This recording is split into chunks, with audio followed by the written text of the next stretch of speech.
After Ukraine's security service ran the spider's web operation, Russia started cracking down hard. State media is blowing up with reports of Ukrainian saboteurs and SBU agents getting arrested all over Russia and the occupied territories. The Center for Counteracting Disinformation reported the information. These propaganda reports feature the usual on-camera confessions, but, as always, no real evidence or proof of the alleged plots is ever made in public. Why is Russia doing this? According to the Center for Countering Disinformation, there are several main goals. First, internal PR.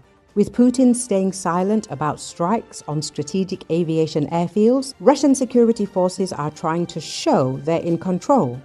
Second, shaping a narrative to justify the war and intimidate the public. Kremlin propaganda is pushing the idea of Ukrainian agents everywhere as a reason to keep the war going. Third, tightening control in occupied territories under the pretext of fighting Ukrainian agents. These campaigns are meant to distract the public from real security failures and further mobilize people through fear, the Center for Countering Disinformation emphasizes. Recall, Russia is attempting to conceal the actual number of aircraft lost after the successful Ukrainian security services Spider's Web operation, during which 41 aircraft were damaged.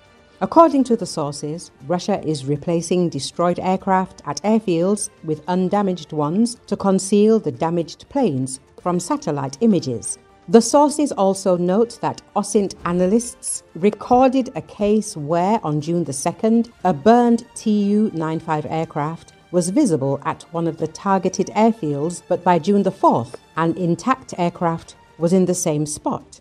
They placed it in exactly the same position as the damaged plane had been, but the image clearly showed the scorched tarmac underneath it. The analysts emphasize publishing satellite images of the airfields. Recall, on June the 1st, 2025, the Security Service of Ukraine conducted a major spider's web operation to destroy Russian bombers. The head of the Security Service of Ukraine, Lieutenant General Vasil Malyuk, disclosed the details of the historic Special Spider's Web operation, which resulted in the downing of more than 40 Russian military aircraft.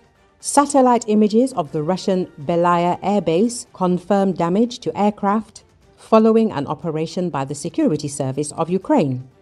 On June the 4th, NATO sources anonymously stated that the Ukrainian Security Service's Spider's Web operation was indeed large and that 40 Russian aircraft were damaged.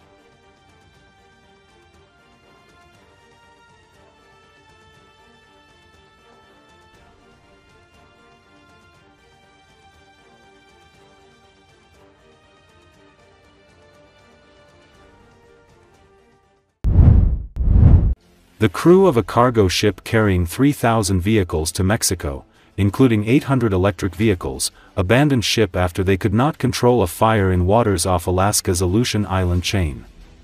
According to Associated Press, smoke was initially seen coming from the deck loaded with electric vehicles Tuesday, according to a Wednesday statement from the ship's management company, London-based Zodiac Maritime. There were no reported injuries among the 22 crew members of the Morning Midas.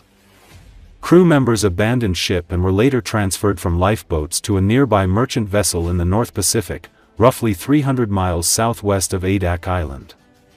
Adak is about 1,200 miles west of Anchorage, the state's largest city. The crew initiated emergency firefighting procedures with the ship's onboard fire suppression system but were unable to bring the flames under control.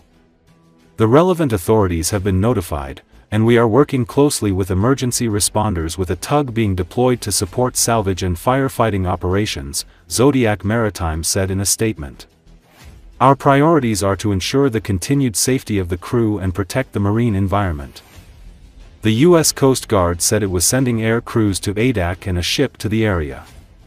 The 600-foot Morning Midas, a car and truck carrier, was built in 2006 and sails under a Liberian flag.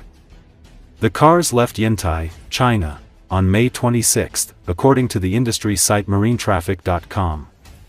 They were being shipped to Lázaro Cárdenas, a major Pacific port in Mexico.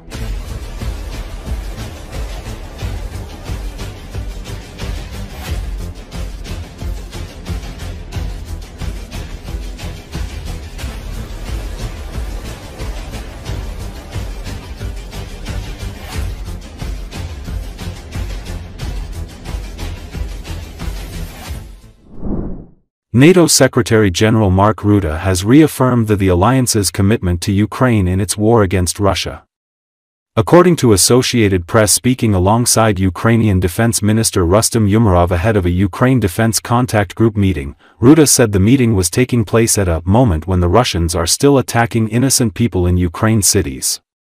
This is violence for the sake of violence, and you can be assured that NATO, the allies, stand with you, Rutte said, ahead of a meeting of the Ukraine Contact Group, which brings together Ukraine's Western backers to ensure Kiev gets more military aid.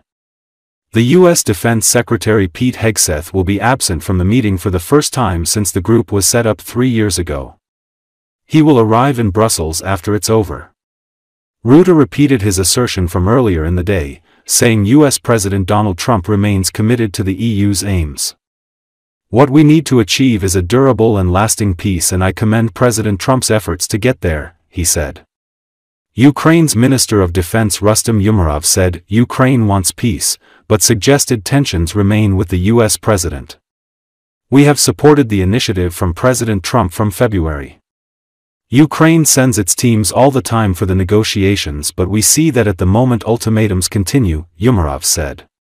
We are thankful to all the nations for their support, and hopefully today we will have some good announcements, very productive meetings as always, and hope to achieve unity and show our resilience and signal of unity once again.